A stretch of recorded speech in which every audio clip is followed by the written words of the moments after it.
아, 예, 그 식사하시는데 너무 죄송해요, 예, 변호사님. 아니, 저희가 그 여배우 사고 예, 관련해가지고, 예, 예, 오늘 저희 아침에 보도 나온 거 혹시 보셨는지 모르겠는데, 그 여배우분이 저희 예, 음주하신 걸로 국과수에서 소견이 나왔어요. 예, 예, 예. 예, 그래가지고 근데 이게, 그러니까 이렇게 될 경우에 혹시 저희 택시나 승용차 운전자분들 처벌 수위 같은 거에 좀 영향이 있을지. 음주를 하고 안 하고는 관계없고요. 예, 음주 안 한 상태로 똑같이 그렇게 있을 수도 있잖아요. 그러니까 거기에 문제는 3차로 차는 가다가 비상등 킨 차하고 남자가 갓길 쪽으로 빨리 이동하는 걸 보고 속도를 줄였는데 브레이크 예, 잡으면서 그러면 거의 멈췄는지 멈추다시피인지 모르지만 그런 뒤에서 오던 택시는 앞에 차가 브레이크 잡는데 왜 미리 속도를 줄이지 못했느냐. 그리고 차로를 변경하려면 여유 있게 변경해야지 바짝 가까이 와서 급하게 틀었느냐. 그러다 보니까 멀리서 보면 2차로에 비상등 기차도 볼 수 있었는데 예, 3차로는 브레이크 등 들어온 게 보이고 그 다음에 2차로에는 비상등 기차가 보이고 그러면 예, 옆으로 비켜서 갔어야 되는데 왜 속도를 줄이지 않았느냐.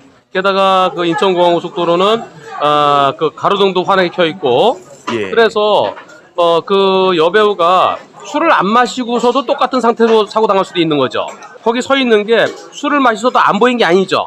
예, 예, 예, 그쵸, 술을 그쵸. 마시고 안 마시고 관계하지 않고 택시가 앞쪽에 뭔가가 이상한 게 있으면 속도를 줄였어야 되는데 왜 미리 속도를 줄이지 않고 달리던 속도 그대로 가다가 3차로 급히 2차로 갔느냐. 멀리서 2차로로 바꿨으면은 앞에 비상등 기차가 보였을 거고 그랬으면 다시 1차로 쪽으로 갔으면 사고 안 났을 텐데 달려오던 속도를 줄이지 않고 급히 들다가 일어났으니까 그 예. 여배우가 술을 마셨든 안 마셨든 관계가 없다는 거죠. 결과론적으로는. 아, 근데 이게 다만 어쨌든 간에 그 어떤 뭐 법적으로도 이걸 감경할 만한 요소는 전혀 없는 거잖아요. 그렇죠. 예, 예. 그 차가 고장나서 서 있을 수도 있는 거고요.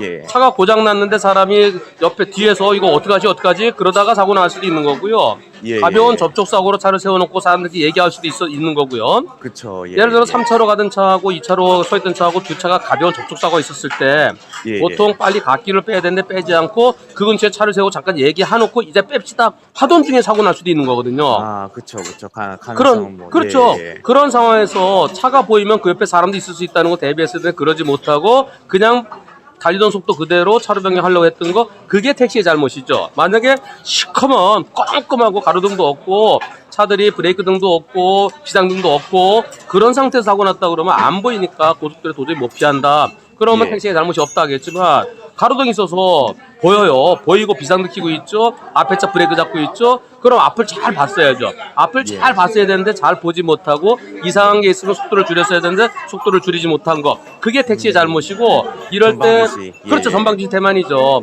예. 그리고 이상한 게 있는데 미리 대비하지 못한 거. 예. 아무리 고속도로라 하더라도 앞에 뭐 이상한 게 있으면 그 속도를 줄여야 되잖아요.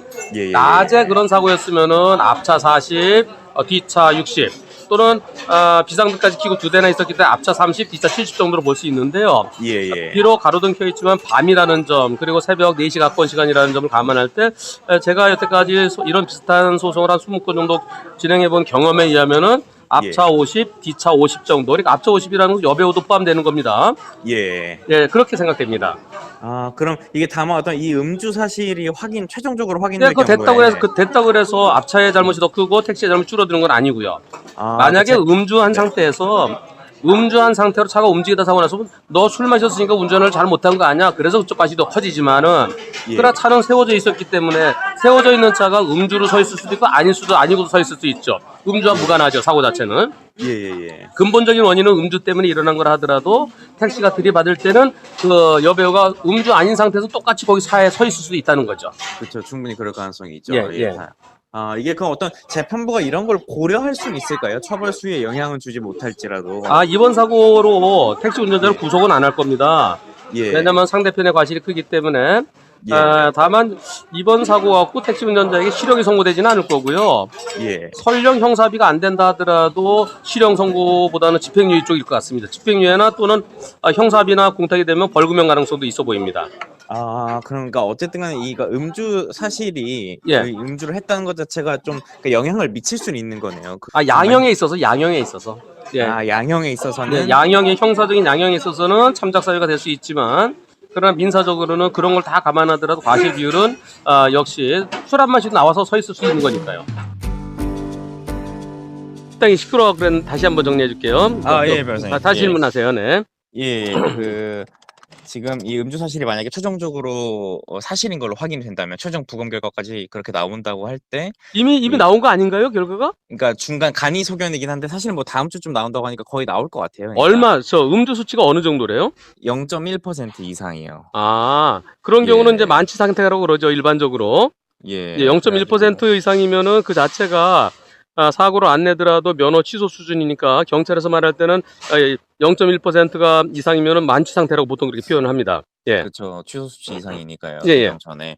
그래서 어쨌든 이렇게 이 최종적으로 최종 부검 결과에서도 뭐 바뀌지 않을 것 같긴 한데 예. 만약에 이렇게 확정이 될 경우에는 이게 어떤 형사 재판에서도 좀 처벌 수위에 영향을 줄 수 있을지 그 네네. 부분을 드리고 싶습니다. 우선 이번 사고에 있어서 그 택시 운전자는 날벼락 당한 거 아니냐. 고속도로 한가운데에 차가 서 있다는 게 말이 되느냐. 그리고 사람이 왜 그 앞에 나와 서 있느냐. 있을 수 없는 일이다. 그런 측면에서 택시 운전자에게 잘못이 없다라고 주장하는 경우도 있는데요. 하지만 그 앞에 그 다른 차 YTN에서 영상 보여줬던 그 목격 차량, 그 차는 예. 1차로로 가다가 천천히 지나갔잖아요. 그걸 보고 또 3차로에도 또 다른 차가 또 한 대 속도를 줄이면서 남자가 건너간 다음에 거기 섰잖아요. 그리고 택시는 저 뒤에서 오는데 뒤에서 올 때 앞을 잘 봤으면은 앞에 3차로에 차가 서 있네. 그리고 2차로에도 비상등 기차가 서 있네. 이게 보일 수 있습니다. 보일 수 있는데 택시가 3차로 쭉 오다가 3차로 차가 서 있는 걸 보고 뒤늦게 2차로 쪽으로 틀면 사고를 냈는데요. 앞을 잘 봤으면 앞에 뭔가 있다, 차들이 안 간다, 그럼 속도를 줄였어야 되는데 미리 속도를 줄이면서 조심했어야 되는 그러지 못한 것, 이게 택시의 잘못입니다. 따라서 택시 운전자에게 잘못이 없다라고 말할 수는 없고요. 다만 앞에 차가 고장 나거나 또는 또 접촉 사고로 서 있었다고 그러면은 그 주변에 사람들이 나와서 얘기도 할 수 있고 그럴 수도 있겠다 싶지만은 그러나 술에 취해서 음주운전하다가 그래 차를 세우고 그 앞에서 정신을 못 차리고 있었다 그러면은 앞차가 더 비난을 많이 받을 수 있죠. 따라서 형사처벌에 있어서는 택시 운전자에 대한 형사처벌에 있어서는 앞차가 음주운전 상태에서 이렇게 차를 세우고 있었던 거, 물론 운전을 누가 했는지는 이제 최종적으로 더 이제 밝혀져야 되겠지만 음주한 부부가 차를 세우고 있었다는 그 점에 대해서 택시 운전자의 처벌은 조금 정상 참작의 여지가 있습니다. 따라서 이번 사고 사망 사고지만 구속되지는 않을 거고요, 택시 운전자. 그리고 형량도 실형 선고는 아닐 것으로 보여집니다. 실형 선고는 아니고 집행유예가 예상되거나 또는 유족들과 형사합의나 또는 충분한 공탁이 있으면 벌금형도 가능할 것으로 보여지고요. 다만 민사에 있어서는 그 여배우가 술에 취해서 거기 서 있었던 것인지 아니면 술 안 마시고도 거기에 서 있을 수가 있는 거죠. 예컨대 접촉사고 났을 때 사람들이 나와서 얘기를 하다가 자 이제 차를 뺍시다 하는 순간에 사고가 날 수도 있는 거예요. 따라서 음주 상태로 밝혀졌지만은 민사 과실에 있어서는 술을 마시지 않은 상태에서 똑같은 사고가 일어날 수 있기 때문에 여배우가 술 마신 것으로 인해서 과실 비율에 큰 차이는 없을 것 같습니다.